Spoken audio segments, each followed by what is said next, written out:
117, the Commonwealth versus Karen Reed. Can I have counsel identify themselves for the record, starting with the Commonwealth? Good morning, Your Honor. Laura McLaughlin for the Commonwealth. Good morning, Ms. McLaughlin. Adam Lally for the Commonwealth. Good morning, Your Good morning, Mr. Lally. Good morning, Your Honor. Hank Brennan for the Commonwealth. Good morning, Mr. Brennan. Good morning, Mr. Jackson. Good morning, Ms. Little. Good morning, Your Honor. Robert Alessi on behalf of Ms. Reed. Good morning, Mr. Alessi.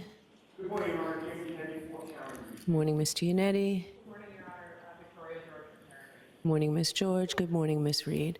Good morning, jurors. My name's Beverly Cannoni. I'm a judge of this court, and we want to give you some idea on how we think your day is going to shape up. First and foremost, we want to thank you for being here today. Our system of justice simply wouldn't work without our jurors, and we really appreciate that you're here today, ready, willing, and able to serve if called upon to do so.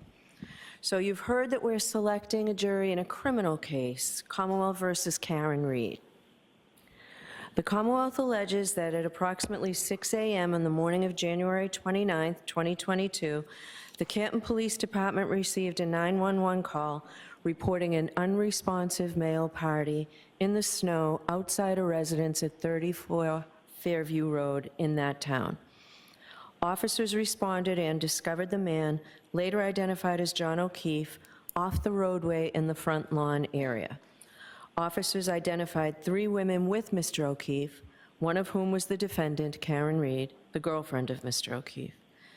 The defendant had been with Mr. O'Keefe the previous evening at 2 different bars in Canton and had driven with him to this residence in the early morning hours of this date. Mr. O'Keefe was treated by paramedics from the Canton Fire Department and transported to the Good Samaritan Medical Center, where he was later pronounced deceased. The Commonwealth alleges that the defendant struck Mr. O'Keefe with her vehicle earlier that morning and then left the scene while Mr. O'Keefe lay injured in the snow during a blizzard. The defendant denies these allegations. She is presumed to be innocent and has pled not guilty. Ms. Reed is charged with second-degree murder. She is also charged with manslaughter while operating a motor vehicle and with leaving the scene after causing personal injury or death. I will describe these crimes in detail at the end of the case when I teach you the law, but briefly, murder is the unlawful killing of a human being. There are various ways in which the Commonwealth can prove a murder case, and the Commonwealth is permitted to proceed under all theories it believes it can prove. Here, the Commonwealth alleges that the defendant committed murder and that that murder was murder in the second degree. In order to prove the defendant guilty of second-degree murder, the Commonwealth must prove beyond a reasonable doubt that she committed an unlawful killing and that it was done with malice. In comparison, involuntary manslaughter is an unintentional, unlawful killing caused by wanton or reckless conduct. These terms and the elements of the crimes will be explained to you in detail at the end of the case before you begin your deliberations. Now, at the outset, I would like to address the issue of public interest in this case and the duty of this court to adhere to the rule of law. John Adams said that we are a government of laws, not of men, and that the law must be deaf to the clamoring of the public. He meant that while public opinion about a given subject may ebb and flow, the law must be steady, reliable, and even-handed. We know that on the subject of this case, there are people advocating for one outcome or another with intensity, but without the benefit of having heard or seen any evidence at all. The law works in a different way, and the difference is crucial to our system of justice. The jurors selected for this trial will hear and judge the evidence. They will determine what the facts are, and where the evidence is contested, they will determine where the truth lies. Ultimately, the jury will decide whether the Commonwealth has carried its burden of proving that Ms. Reed is guilty of any crime beyond a reasonable doubt. People outside of this building have rights, and we know that they have voices, but this criminal trial will be decided by an independent jury, free from outside interference, based only upon the evidence presented in this courtroom and the law. This is the only way to ensure that every person who comes before the court receives a fair trial. It is just that simple and that important. So while public comment will likely continue, the rule of law will be upheld. In order to determine your eligibility to serve on this case, I am going to ask you questions to all of you as a group, and then I'm going to ask you to fill out a supplemental questionnaire. We have found that the use of this questionnaire is helpful for several reasons. First, there are some personal questions on it, and we ask that you be candid. In addition, the process of filling out the questionnaire provides the opportunity to be more reflective as you answer the questions, rather than being put on the spot and asked to give immediate answers. After you fill out the questionnaire, we will have you come up to the sidebar one at a time so that we can follow up with you on your answers to the questionnaire and to my questions. I want to thank you in advance for your patience as we go through this process. As you may know, the lawyers for the parties participate in the selection of the jury. Under our law, each of the parties has the right to exercise what we call juror challenges. This means that each party has the right to challenge a certain number of prospective jurors for any reason or for no reason at all. Therefore, some of you will be excused during the impanelment procedure. If you're not selected for jury service on this case, please don't take it personally. It's not a reflection on you at all. You will be directed back to the jury room and perhaps be picked for a case in the district court. In a few minutes, I will pose a series of questions to you. I'm not asking you to take out your white juror cards yet. I'll let you know when you need to do that. You've taken an oath that requires you to truthfully answer the questions I ask and all questions posed to you. If your answer to any question is yes, I will ask that you raise your hand and hold the juror card up in the air so that the court officer can read off your number. The fact that you answer yes to one of my questions does not mean that you're automatically disqualified from jury service. It simply means that there are matters that the lawyers and I need to discuss with you at sidebar. If you find a question posed to the group overly intrusive, you may elect to answer that question at sidebar too. I will have additional questions for you which relate to issues that may be raised in the trial and are designed to give us information regarding your ability to serve as a fair and impartial juror, and the lawyers are permitted to ask you questions for the same reason. This is not a test. There is no right or wrong answer. We're simply looking for your most honest answer and your best answer. I'm now going to ask the lawyers to introduce themselves to you, and I'm going to ask counsel for the defense to introduce their client. May I? Please. Thank you. Good morning, ladies and gentlemen. My name is Hank Brennan. I represent the Commonwealth of Massachusetts. Along with me, I have two colleagues who would like to introduce themselves as well. Good morning, my name is Laura McLaughlin. I'm an Assistant District Attorney in Newport County. I thank you for appearing today and appreciate you being here. Good morning, my name is Adam Riley, Assistant District Attorney with the Norfolk County District Attorney's Office. Just want to thank you for your time and attention today and for being here. Thank you.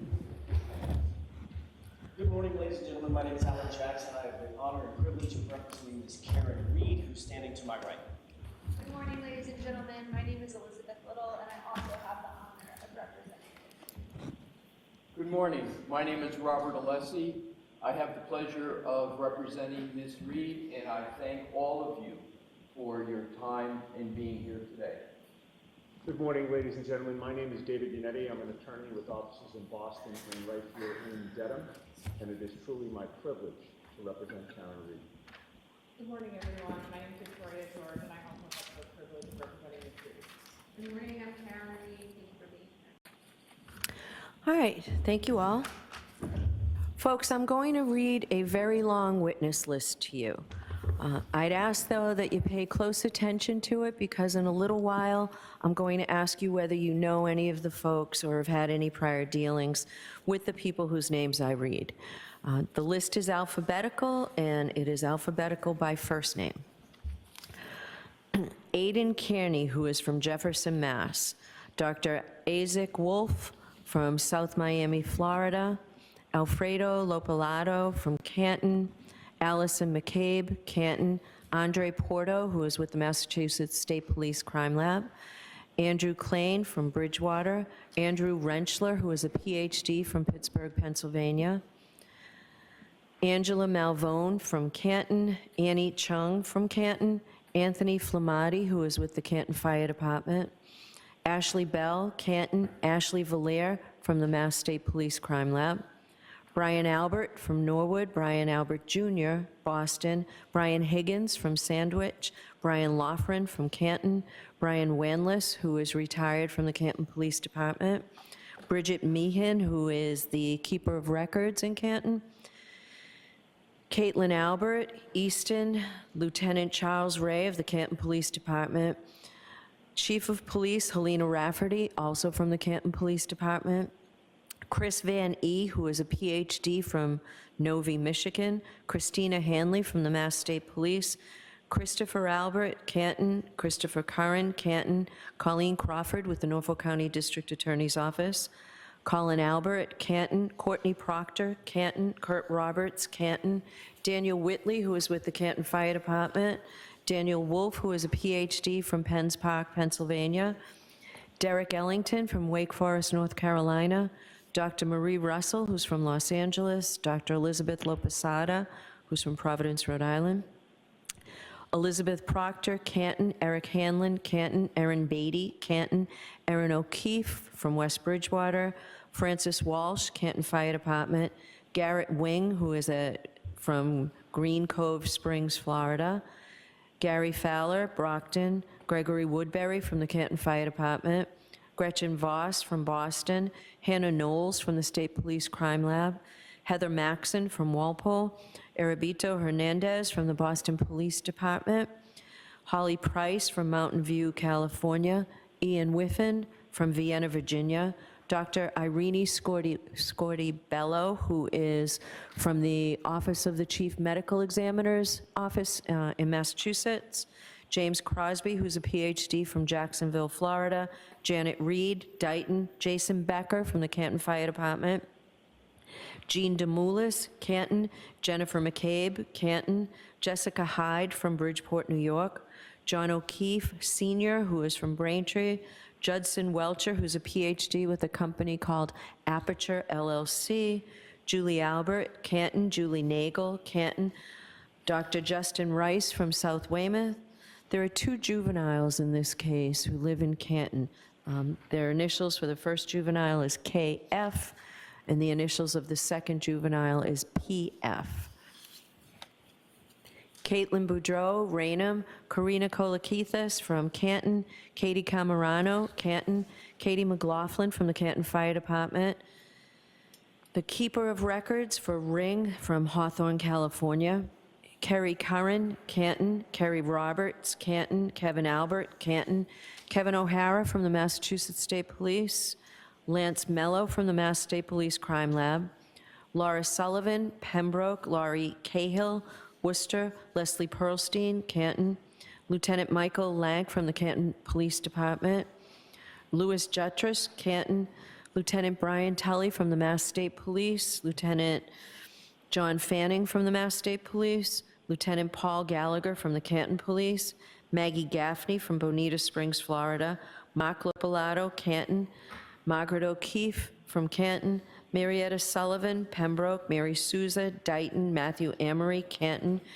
Matthew DeSogra from Charlotte, North Carolina, Matthew Erickson from Grosse Pointe Farms, Michigan, Matthew Kelly, Canton Fire Department, Matthew Kelsch from the FBI, Matthew McCabe, Canton, Maureen Harnett from the State Police Crime Lab, Megan Mariani from New York, New York, Michael Camarano, Canton, Michael Easter, Los Angeles, Michael Trotta, the Canton Public Works Department, Michael Wagner, Foxborough, Mike Maroli, Bridgewater, Mike Rushworth from Thompson Station, Tennessee, Natalie Wyweek Berschneider from San Marino, California, Nathan Reed, Raynham, Nicholas Bradford from Lorton, Virginia, Nicholas Curran from West Roxbury, Nicholas Kolakithis, Canton, Nicole Albert, Norwood, Norfolk County District Attorney Michael Morrissey, Officer Kelly Deaver from the Boston Police Department, Officer Nicholas Barrows from the Dighton Police Department,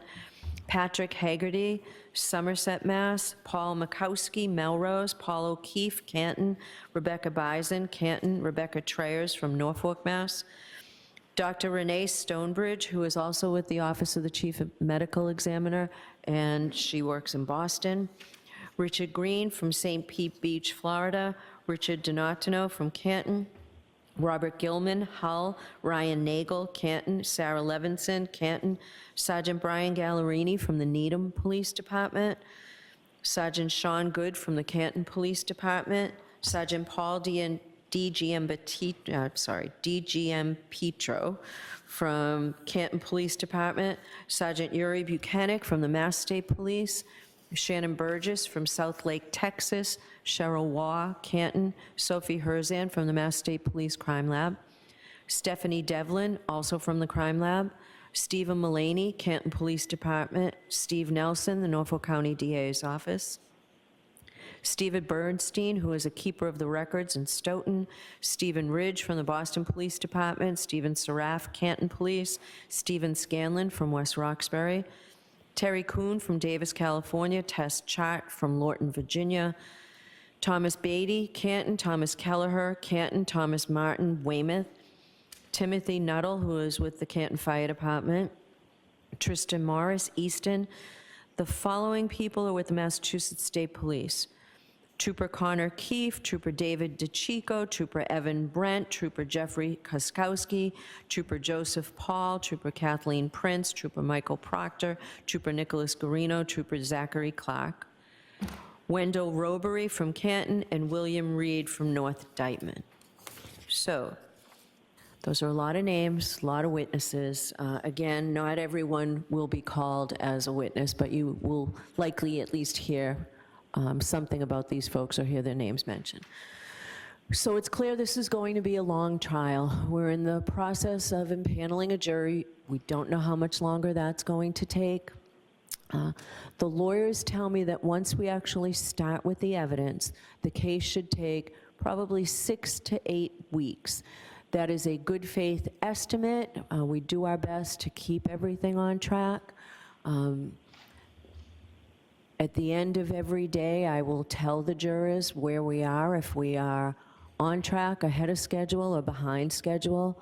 And I don't remember ever having to say we were behind schedule. We do appreciate how important your time is to you, so we don't want to waste anybody's time. The schedule that we will have, every day will start at 9 o'clock. We'll take a break somewhere around 11 o'clock or so for about 15, 20 minutes. We'll break for lunch somewhere around 1 o'clock. You will have lunch brought into you, so you don't have to walk down to Dedham Center to get something. You can stay at the courthouse, and we'll probably take half an hour, 45 minutes for lunch. And the afternoon session should end at 4 o'clock. Sometimes the jurors agree to go a little bit later, you know, maybe to finish a witness or something, but that's the schedule. There are some days sprinkled in throughout that schedule that we will either do half days or we won't be in session, and I'll let the jurors know that when we start the trial. So that's our schedule. Now, it might help if I give you a preview about some basic law that applies to criminal cases like this one. It's my job to teach the jury the law at the end of the trial, but until then, these are some very important summaries of very important constitutional rights. First and most basically, the defendant starts this trial presumed to be innocent. The fact that she was arrested or that she was indicted is not proof of anything. An indictment is simply a piece of paper. It just makes an accusation. It's a formal manner of bringing a case or bringing a person to trial in the superior court. But it is only the jury, in other words, you folks, who can decide whether the prosecution has proved its case beyond a reasonable doubt. If the Commonwealth does not do that, then the presumption of innocence alone requires you to find the defendant not guilty. The law does not require a defendant to prove her innocence, to produce any evidence whatsoever, or to do anything other than attend the trial. This presumption of innocence remains with the defendant until the jury makes their determination after listening and considering all the evidence. And that leads me to the defendant has an absolute right not to testify, since the entire burden of proof in this case is on the Commonwealth to prove that she is guilty. Under our system of law, a defendant has a perfect right to say to the government, "You accuse me, now you prove it, and prove it beyond a reasonable doubt and to a moral certainty. I do not have to say a word." The question of whether a defendant is guilty or not guilty has nothing to do with whether a defendant testifies. The jury must not consider it in any way. You can't discuss it in your deliberations. The jurors in a criminal case must determine whether the Commonwealth has proved its case against the defendant beyond a reasonable doubt based solely on the evidence and the exhibits. That brings me to proof beyond a reasonable doubt. What is proof beyond a reasonable doubt? The term is often used and probably pretty well understood, but it is not easily defined. Proof beyond a reasonable doubt does not mean proof beyond all possible doubt, for everything in the lives of human beings is open to some possible or imaginary doubt. A charge is proved beyond a reasonable doubt if, after you have compared and considered all the evidence, you have in your minds an abiding conviction to a moral certainty that the charge is true. When we refer to moral certainty, we mean the highest degree of certainty possible in matters relating to human affairs based solely on the evidence that has been put before a jury in a case. I have told you that every person is presumed to be innocent unless and until he or she is proved guilty, and that the burden of proof is on the Commonwealth. If you evaluate all the evidence and you still have a reasonable doubt remaining, the defendant is entitled to the benefit of that doubt and must be acquitted. It is not enough for the Commonwealth to establish a probability, even a strong probability, that the defendant is more likely to be guilty than not guilty. That is not enough. Instead, the evidence must convince you of the defendant's guilt to a reasonable and moral certainty, a certainty that convinces your understanding and satisfies your reason and judgment as jurors who are sworn to act conscientiously on the evidence. This is what we mean by proof beyond a reasonable doubt. Our system of justice depends on judges like me and jurors like you being able and willing to make careful and fair decisions. All people deserve fair and equal treatment in our system of justice, regardless of their race, national origin, religion, age, ability, gender, sexual orientation, education, income level, or any other personal characteristic. You have agreed to be fair, and I am sure that you want to be fair, but that is not always easy. One difficulty comes from our own built-in expectations and assumptions. They exist even if we're not aware of them, and even if we believe we do not have them. Some of you may have heard this called implicit bias, and that is what I'm talking about. Of course, we judges have the same problem as everyone else, so let me share a few strategies that we have found useful. First, slow down. Do not rush to a decision. Hasty decisions are more likely to reflect stereotypes or hidden biases. Second, keep an open mind. Avoid drawing conclusions until the end of the case when you and your fellow jurors deliberate. Remember that when you deliberate, you will have all the evidence and all the time you need to make a careful decision. So there truly is no need to start making up your mind before then. Third, you should listen closely to all the witnesses. That is the best way to ensure that you decide this case based on the evidence and the law instead of upon unsupported assumptions. Fourth, as you listen to testimony about the people involved in this case, consider them as individuals rather than as members of a particular group. Finally, I might ask myself, would I view the evidence differently if the people were from different groups, such as different racial, ethnic, or gender identity groups? At the end of the case, I will remind you of these strategies and ask you to focus on the evidence instead of any unsupported assumptions you may have. All we ask is that you, individually and as a group, do your best to resolve this case based upon the evidence and the law, without sympathy, bias, or prejudice, to the best of your ability as human beings. Now, I know that some of this may be confusing, perhaps all of it's confusing at this early stage. You'll certainly be in a better position to understand this at the end of the case when you've heard all the evidence and I've given you instructions on the law in detail. So don't be worried if you didn't catch everything I said. Why am I telling you these things now? Because we need to know if you are able to follow the law in this case. You don't necessarily have to agree with the law, but all jurors will have to apply the law as I describe it to you. So, for jury selection, it's important to know if any of you might have some doubts whether you can accept and follow those legal principles that I've just talked to you about. So I'm now going to ask you several questions. If your answer is yes to any of the questions, please raise your hand. So take a minute, please, and take out your cards.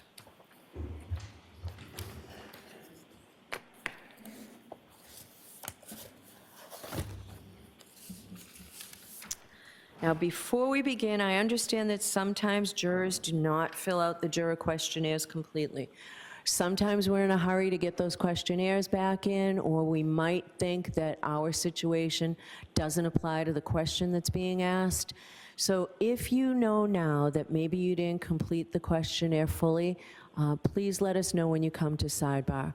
Oftentimes, jurors might forget to fill in their employment, whether or not they've had any experience as a juror or a criminal defendant or a witness in a case. Many times you forget to put your age in. All of those things we'll ask you about if you haven't done it, but if you know now that there's something you left out, please let us know when you come to sidebar. All right. So, first question. Do any of you folks or a close personal friend or family member know, or have you had any prior dealings with any of the witnesses whose names I've said?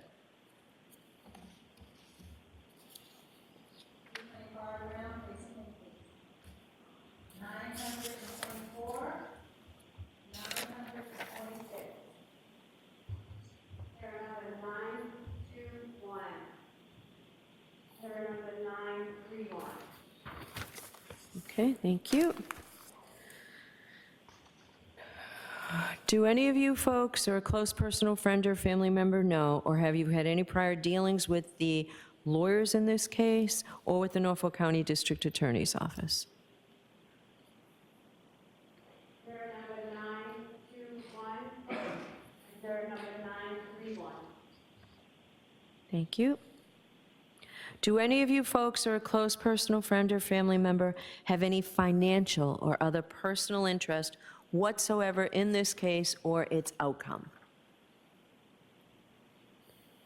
I see no affirmative responses. Has anyone seen, heard, or talked about this case? If so, please raise your hand. 932, 936, 923, 935, 906, 926, 928, 913, 944, 934, 954, 950,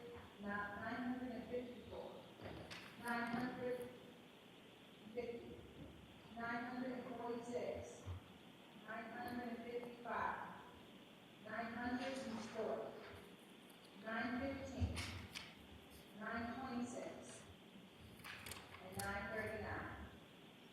922, 951, 957, 933, 917, 904, 921, 949, 920, 938, 925, 930, 931, 941, 929, 916, 908, and 903.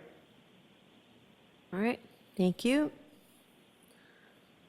Have any of you folks expressed or formed any opinion with respect to this case?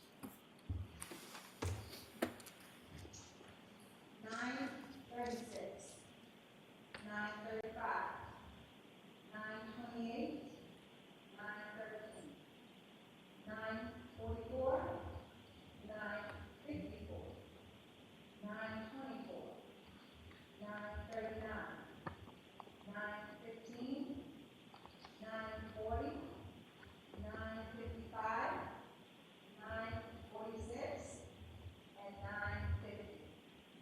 951, 957, 933, 917, 921, 925, 929, 941, 931, 930,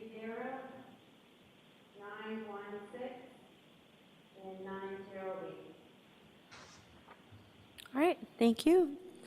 Are any of you folks aware of any bias or prejudice that you may have in regard to this case or in favor of or against either party? If so, please raise your hand. 928, 919, 913, 955, and 924. 951, 957, 933, 917, 929, 930, 916, and 908. Thank you. Do any of you folks have any difficulty hearing or any problem with understanding the English language, any physical or mental condition, or any religious or philosophical beliefs that would interfere with your ability to listen to the evidence, to hear the evidence, to understand the evidence, to concentrate during the trial, or to deliberate for the purpose of reaching a verdict? If so, please raise your hand. 953 and 923. 926. Okay, thank you. Do any of you folks have any difficulty following those very important constitutional rights that I explained to you earlier? First, that the burden of proof rests entirely with the Commonwealth. That burden of proof is proof beyond a reasonable doubt and to a moral certainty, and that the defendant has absolutely no burden to do anything other than attend the trial. Is there anyone that would have difficulty following those very important constitutional principles? I see no affirmative responses. I can tell you folks that after every trial I talk to the jurors, and even though they may not have been happy to have jury duty when they came in the door, they tell me that it has been an interesting experience, and many jurors tell me that it is a rewarding experience.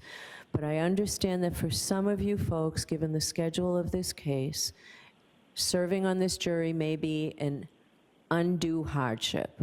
And what do I mean by that? So an undue or a substantial hardship, it's more than mere inconvenience, because every civic right that we have, or every civic duty, causes us to be inconvenienced. It's something much greater. It's something that means it's personal to you, so I excuse you, but then somebody else has to step in and take your place.